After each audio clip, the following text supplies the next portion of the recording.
Muito bem, vamos agora meditar na palavra do Senhor. Quero convidá-los a abrir no Evangelho de Marcos, capítulo 1, e nós vamos ler hoje 2 versículos, agora, neste momento, versículos 12 e versículo 13. Marcos, Evangelho segundo Marcos, capítulo 1, versículos 12 e 13.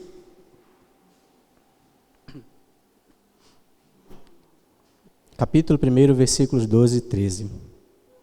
Está escrito assim: E logo o Espírito o impeliu para o deserto, onde permaneceu 40 dias, sendo tentado por Satanás. Estava com as feras e os anjos o serviam. Na sua Bíblia está mais, né? M-A-S. Mas a melhor tradução seria: e os anjos o serviam. Tá bom? Vamos fazer uma oração? Pai, muito obrigado mais uma vez por tua palavra preciosa. Obrigado porque temos ela diante de nossos olhos, traduzida em nosso idioma.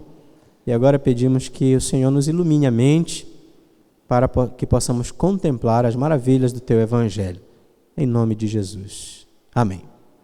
Meus irmãos, estamos no capítulo 1 do Evangelho de João Marcos.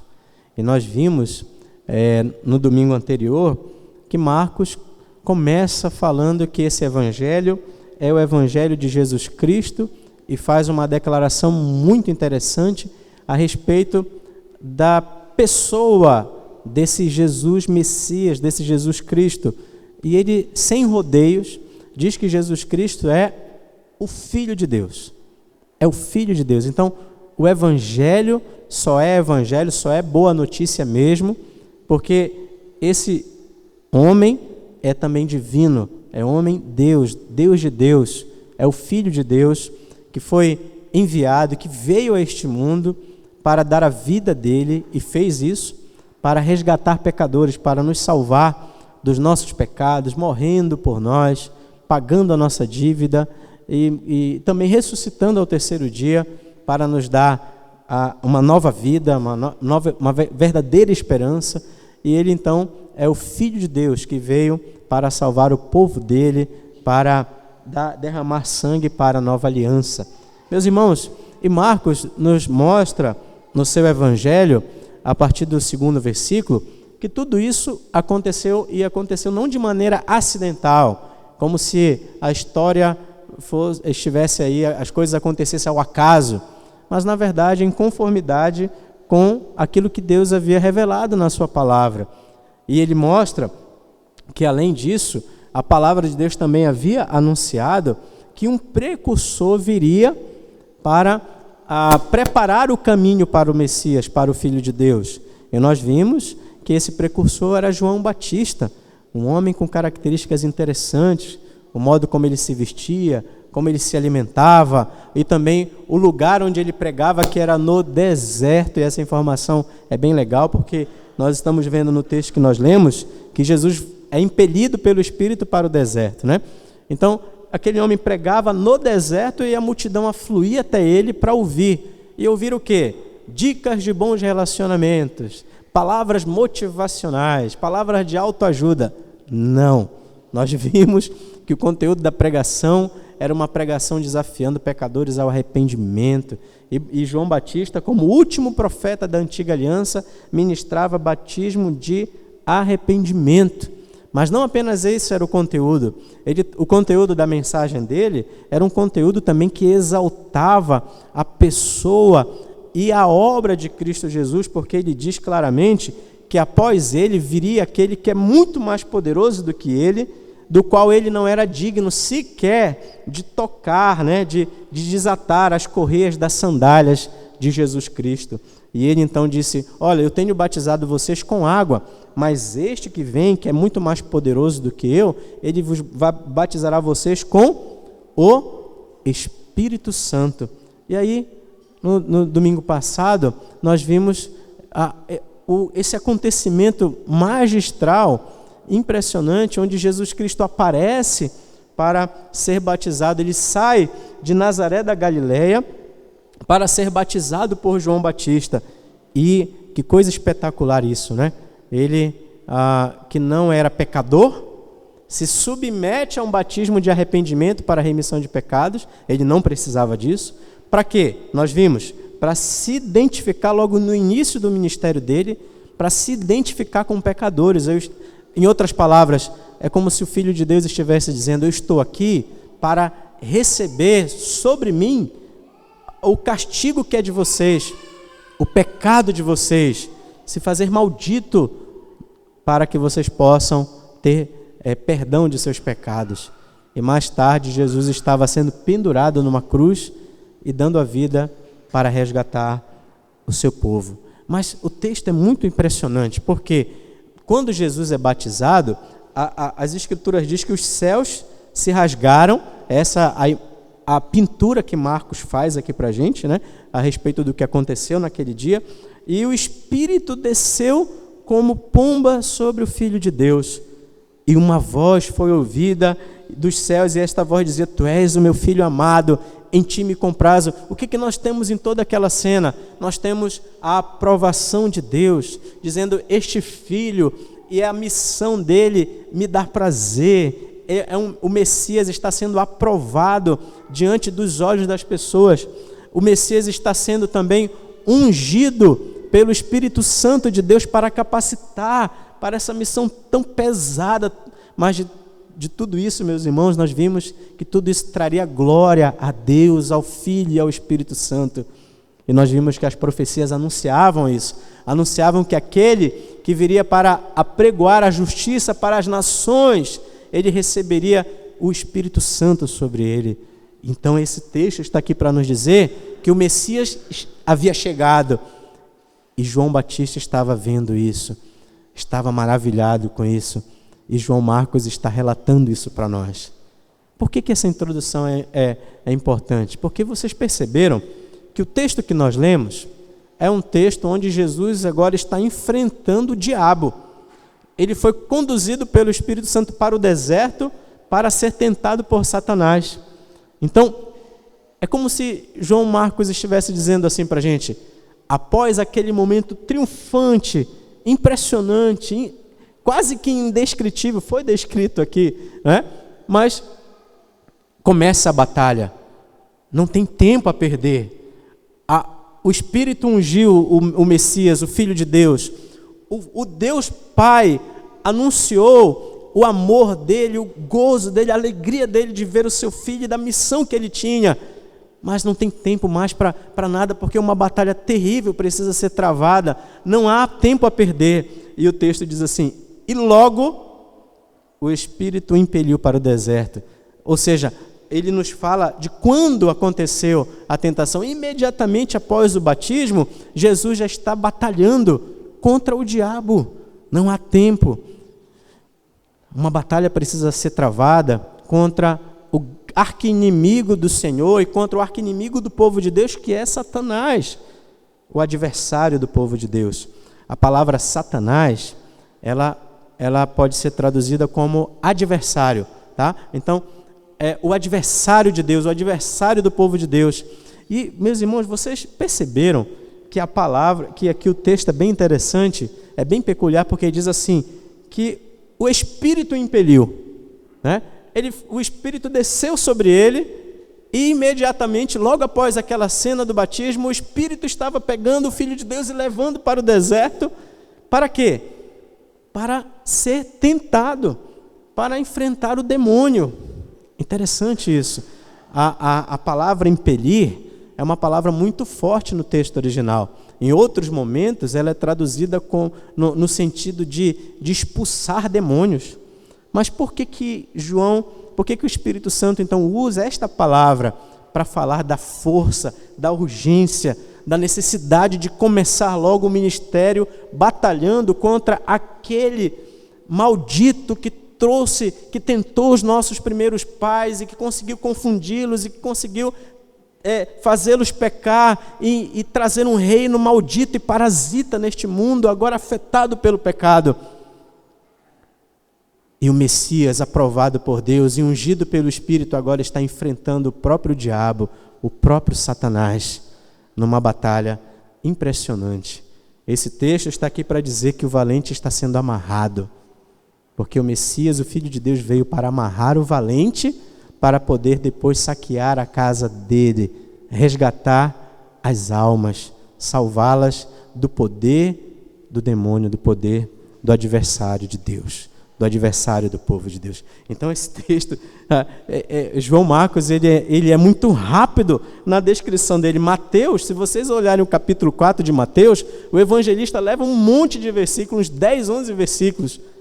Lucas também no capítulo 4, onde ele relata também a tentação, também vários versículos. Mateus, por exemplo, descreve a conversa, modo de dizer, né? a abordagem de Satanás contra o Filho de Deus. Se tu és Filho de Deus, manda que essa pedra se transforme em pão. Aí vocês vão ver a resposta de Jesus lá, nem só de pão viverá o homem. Então Mateus e Lucas vão com mais detalhes. Marcos não, é mais apressado, ele descreve esse episódio com apenas 2 versículos, mas não se afobem, porque neste texto há uma riqueza também impressionante de informações que espero, com a graça de Deus, poder expor para vocês, para a nossa reflexão aqui nesta noite. Em primeiro lugar, perceba que eles já estavam no deserto. João Batista pregava no deserto. Jesus se submeteu ao batismo lá no deserto. Mas por que o Espírito então levou Jesus para o deserto se eles já estavam? É porque a ideia que Marcos está nos ensinando é que ele foi conduzido para um lugar muito mais difícil, muito mais ermo, muito mais quente, dificultoso, sem vida de onde ele estava. Então, percebam que o Senhor Jesus está enfrentando o diabo num lugar de muita dificuldade, num lugar onde não havia água, onde não havia alimento, onde não havia comida, e ele está ali jejuando e orando e enfrentando os ataques do adversário do povo de Deus, do adversário do Senhor, nosso Deus. Por quê? Por que isso? Essa é uma pergunta que a gente poderia fazer também para o texto. Nós já vimos quando? Imediatamente, logo após. Nós já vimos onde? Né? No deserto. E não esqueçam de uma coisa: deserto é lugar de batalha. Deserto não é lugar para passeio. A ideia do texto é essa. Deserto é lugar de batalha, onde batalhas são travadas. Batalhas que falam do destino da nossa alma. Batalhas são travadas no deserto. Agora nós precisamos perguntar: por quê? Por que Deus quis? Preste atenção, meus irmãos, por favor. Por que é que Deus quis levar o seu próprio filho para ser tentado pelo diabo? Vocês já fizeram essa pergunta quando leram esse texto? Ou um dos textos de Mateus, de Lucas? Por que Deus quis permitir que o seu Filho bendito, que ele tem todo o prazer, que está ungido pelo Espírito Santo, porque Deus quis que esse Espírito Santo levasse o Filho de Deus até o deserto para ser tentado? Eu vou responder essa pergunta considerando pelo menos 2 coisas aqui. 2 coisas, tá? Em primeiro lugar, eu percebo que há uma forte simbologia aqui, e há um forte paralelismo com muitas coisas que aconteceram na história da redenção, com muitas coisas que aconteceram no passado, na igreja, na antiga aliança. Porque percebam uma coisa: quantos dias Jesus passou no deserto sendo tentado por Satanás? 40 dias. Quantos anos Israel passou no deserto também sendo submetidos a várias provações? 40 anos. Esses 40 dias nos lembra os 40 anos de Israel no deserto. Os 40 anos do povo de Deus, depois que saíram do Egito, peregrinando no deserto, sendo provados, sendo testados, rumo à terra prometida. Então, deserto é lugar de batalha. Deserto é lugar de dificuldades.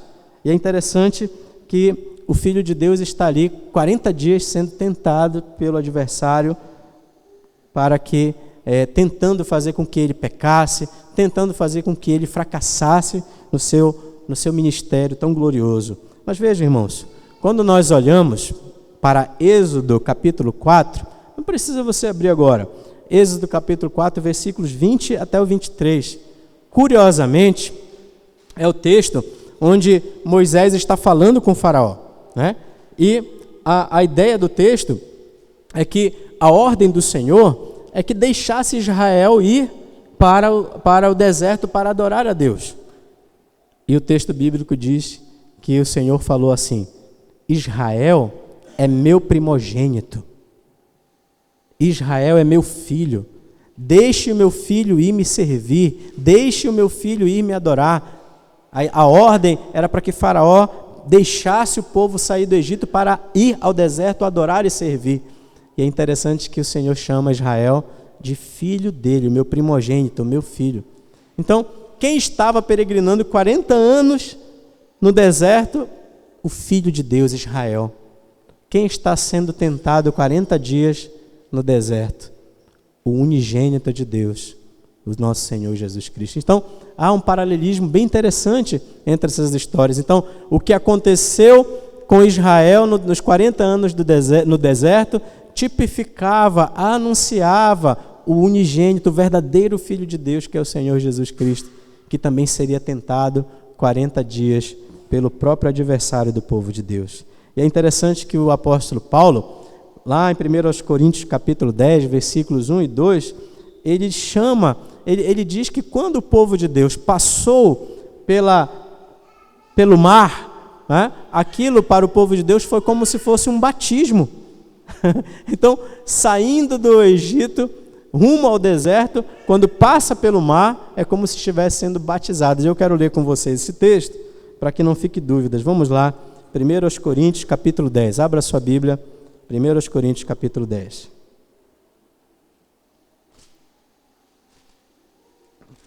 Versículos 1 e 2.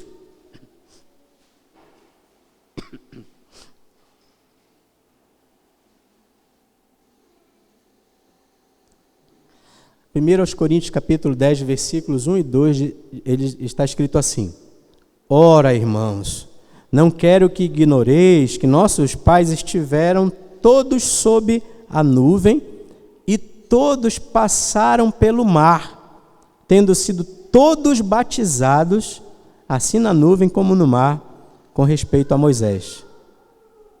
Então veja só, ele está dizendo claramente que a travessia de Israel pelo mar é como se tivesse sido um batismo. Todos foram batizados tanto pela nuvem quanto pela travessia no mar. Irmãos, não é interessante isso? Que eles então foram batizados para serem levados para o deserto, para serem provados. Exatamente como aconteceu com Cristo, que imediatamente após o seu batismo, foi também conduzido pelo Espírito Santo para o deserto para ser tentado por Satanás. E a Bíblia diz lá em Isaías, capítulo 63, que o Espírito Santo também conduziu Israel, o Espírito de Deus também conduziu Israel no deserto, nas provações que passavam. Então, o que aconteceu com Israel, com o povo de Deus na antiga aliança, já era um anúncio do que o verdadeiro Filho de Deus passaria por nós, sendo tentado no deserto para ser o quê? Derrotado pelo diabo? Não. Para humilhar o diabo, para anunciar a vitória dele sobre o diabo. As tentações do diabo contra o Filho de Deus não funcionariam, não dariam em nada. Israel, na antiga aliança, fracassou, nós sabemos disso. Muitos morreram no deserto, e os que entraram na terra prometida só entraram por causa da graça de Deus.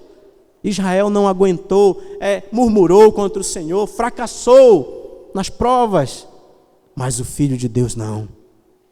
O Filho de Deus é tentado pelo próprio adversário, pelo próprio Satanás, e vence, mesmo com fome, mesmo com sede, no deserto, no lugar de dificuldade, sozinho, ele vence o inimigo. Israel fracassou, mas o primogênito de Deus não. Esse texto está aqui para nos dizer que aqui começa a grandiosa vitória do Filho de Deus por nós. Nós servimos ao Filho de Deus que é vencedor, que nem mesmo o diabo pode com ele. Sim, o diabo que arrebentou com os primeiros pais nossos, Adão com Eva, com as armadilhas, com as estratégias e artimanhas, e eles caíram, pecaram, trouxeram morte ao mundo. Sim, o mesmo diabo que perturbou o povo de Deus na antiga aliança, sob a liderança de Moisés. Mas com relação ao Filho de Deus, isso não é diferente. Sem pecado, cheio de virtudes, cheio de grandeza, de poder, de glória, ungido pelo Espírito Santo de Deus, mesmo nas dificuldades, como homem, porque ele era homem como nós também, mas ele vence, ele é vencedor. Ele está aqui para conquistar, ele não está aqui para ser derrotado, ele está aqui para vencer. O nosso Cordeiro venceu. Esses 2 pequenos versículos estão aqui para dizer: ei, ele venceu, ele é vencedor. O seu Deus, o seu Salvador é um vencedor. É vencedor. Mais tarde, essa vitória tomará uma outra proporção, tá? E vocês vão perceber, tentem se concentrar aqui comigo. Opa! Vocês vão perceber que o diabo depois, Satanás, vai tentar outras artimanhas. Vocês já pararam para pensar nisso? O diabo vai tentar outras estratégias depois. Quer ver? Parem para pensar. Ele vai, a partir desse momento, um monte de gente endemoninhada vai tentar confrontar Jesus. Nunca na história aconteceu o que aconteceu naqueles dias de Jesus. Pessoas caindo endemoninhadas e Jesus libertando, expulsando demônios. Então, os demônios se unem contra o Senhor. E Jesus expele demônios, expulsa demônios com seu poder, com a sua glória. Mais tarde, Satanás vai tentar outra estratégia. E qual? Vai usar Pedro. E Jesus vai dizer para Pedro: arreda, Satanás. Não cogitas das coisas de Deus, e sim das dos homens. Porque era necessário que o Filho de Deus morresse naquela cruz. E Pedro estava tentando convencer Jesus a não morrer por nós.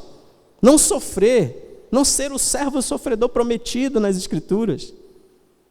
Então, as estratégias do diabo vão mudando depois, mas não tem jeito.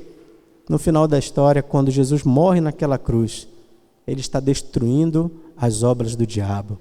E haverá um dia em que ele voltará, e se você abrir a sua Bíblia em Apocalipse capítulo 19, você vai ver que está anunciado que naquele último dia, no dia glorioso do Cordeiro Santo de Deus, quando ele finalmente triunfará manifestará o seu triunfo, a sua glória sobre todos os seus inimigos, o diabo, a antiga serpente, com seus adoradores, com seus demônios, serão todos lançados no fogo do inferno. Então, a vitória está estabelecida, só que ela um dia vai se manifestar de maneira final, quando o Senhor, então, chamar o seu povo para viver eternamente com ele em gozo, e destruir para sempre os inimigos do Senhor. O diabo está derrotado em nome de Jesus, pelo Senhor Jesus, pelo seu poder glorioso. E para finalizar, eu quero apresentar uma outra questão. Meus irmãos, a Bíblia chama o Senhor Jesus Cristo de segundo Adão. Vocês já viram essa expressão? Ele é o último Adão.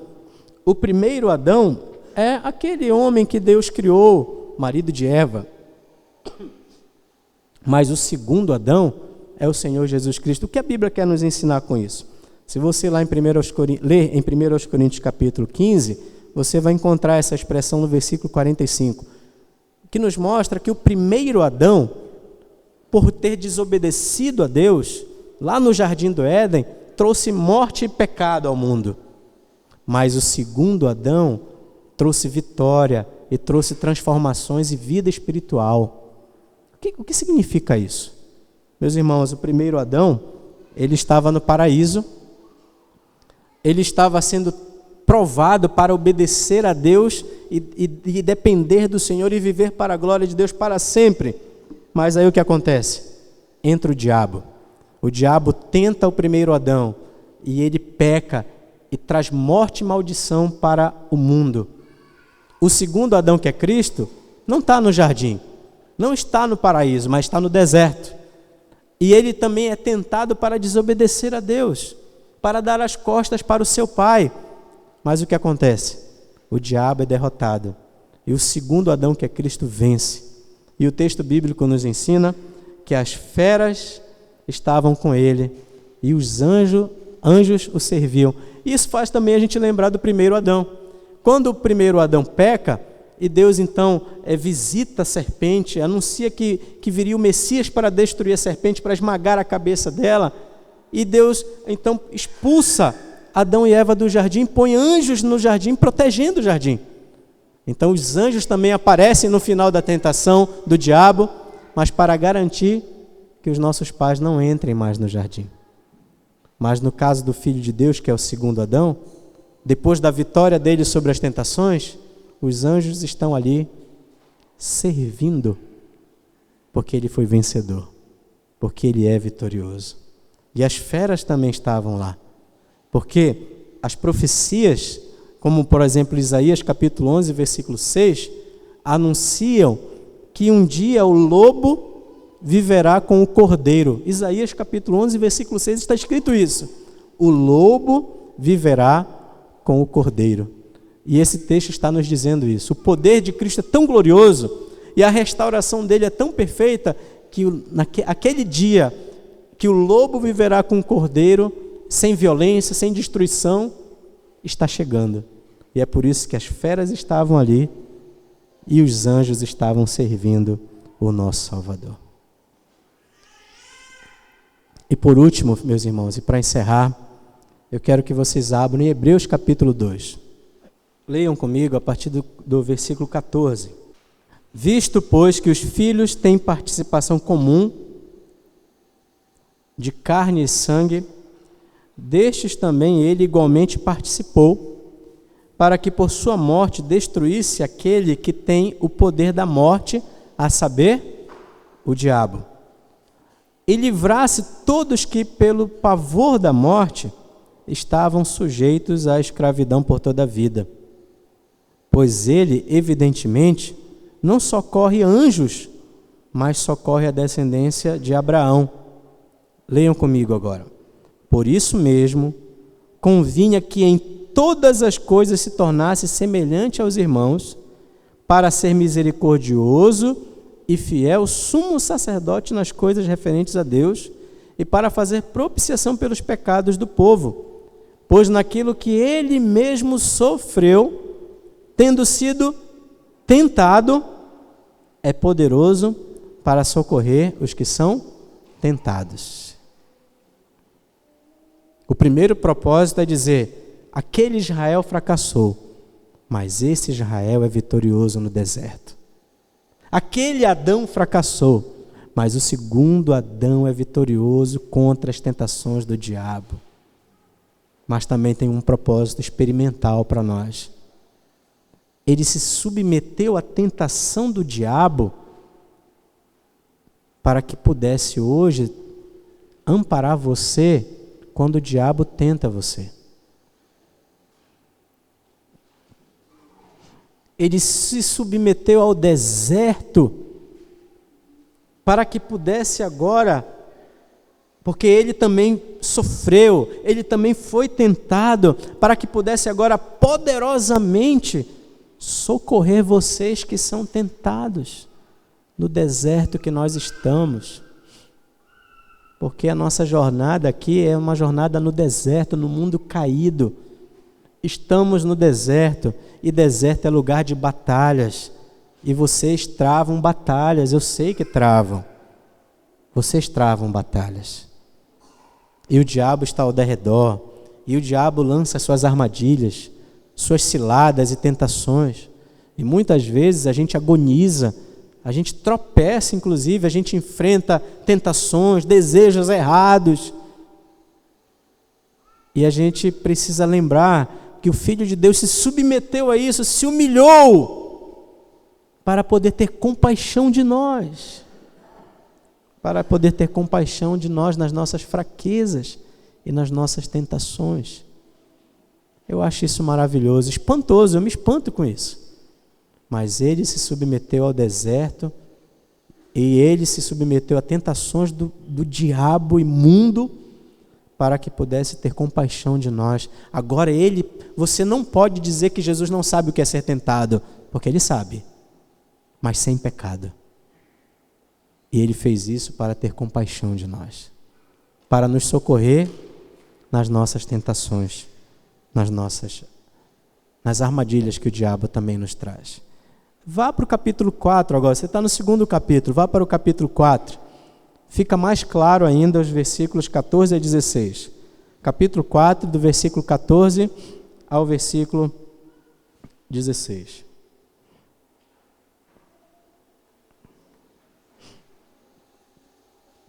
Diz assim: tendo, pois, Jesus, o Filho de Deus.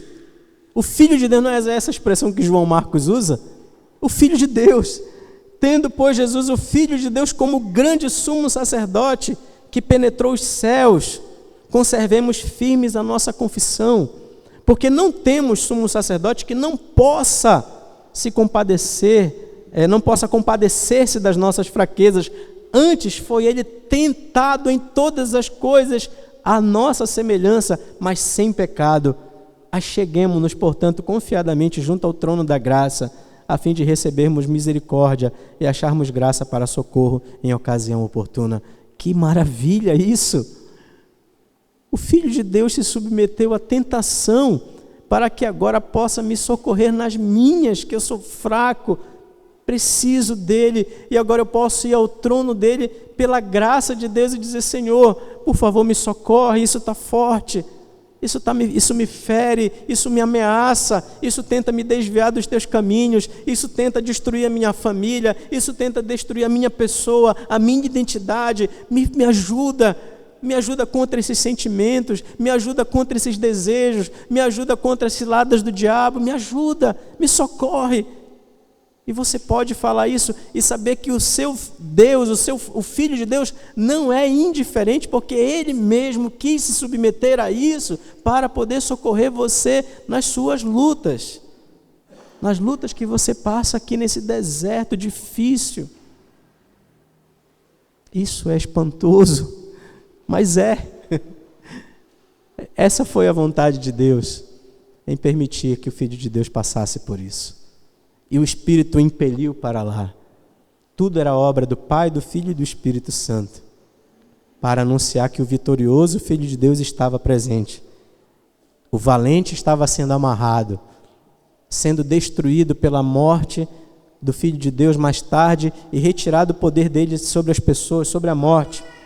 O valente estava sendo humilhado pelo poderoso Filho de Deus, mas também para nos dizer que nós temos amparo nas nossas lutas, no nosso deserto, nos momentos de dificuldade, tentações, quando o diabo sussurra nos nossos ouvidos: faça isso, faça aquilo, se você fizer isso eu te darei isso, te darei aquilo. E até mesmo quando nós estivermos como Eva, dando ouvidos, nós temos alguém que nos ampara, que é o todo-poderoso Filho de Deus, que é o nosso Redentor, que veio para perdoar os nossos pecados e que nos batizou com o seu Espírito, que nos deu vida, que nos santifica e que nos ampara nas ciladas do diabo. Nós temos tudo o que precisamos. Por isso eu posso dizer que se você tem Cristo, você tem tudo. Mas se você não o tem, você pode ter todas as coisas, mas você não tem nada. Nada disso adianta. Nada disso pode lhe livrar, nada disso pode lhe conduzir à vida, lhe dar a vida eterna, lhe conduzir ao paraíso e lhe livrar dos perigos do diabo feroz, tentador, terrível que ele é. Mas se nós estamos em Cristo, nós temos o Senhor que nos dá vida, deu vida, que perdoa as nossas faltas, que nos ama e que nos ampara contra as ciladas do diabo, contra as tentações da vida. Que maravilhoso isso. João Marcos, o Evangelho de Marcos, esse texto, esses 2 versículos estão aqui para nos dizer que nós temos a verdadeira esperança. Nós temos o perdão, nós temos reconciliação, nós temos o Senhor Deus, temos família, temos igreja, nós somos o povo da aliança, mas nós também temos alguém que nos ampara, que se compadece de nós, que sabe o que é ser tentado e pode nos socorrer de maneira poderosa contra as tentações e as lutas que nós temos nesta vida. Louvado seja o Senhor por isso. Busque a Ele, converse com Ele, clame a Ele, abra a sua vida, abra o seu coração diante dEle, confesse seus pecados, peça ajuda ao Senhor, peça forças para vencer, peça a graça de Deus, suplique pelo amparo dEle, para que você glorifique a Ele com a sua vida, para que você seja guardado das tentações, das armadilhas, dos homens maus deste mundo, e viva uma vida de fé, viva pela fé, e avance, cresça e glorifique a Deus com a sua vida. Bendito seja o Filho de Deus, que nos ampara nas nossas tentações, que pode se compadecer e é poderoso para nos livrar. Vamos fechar nossos olhos e vamos orar.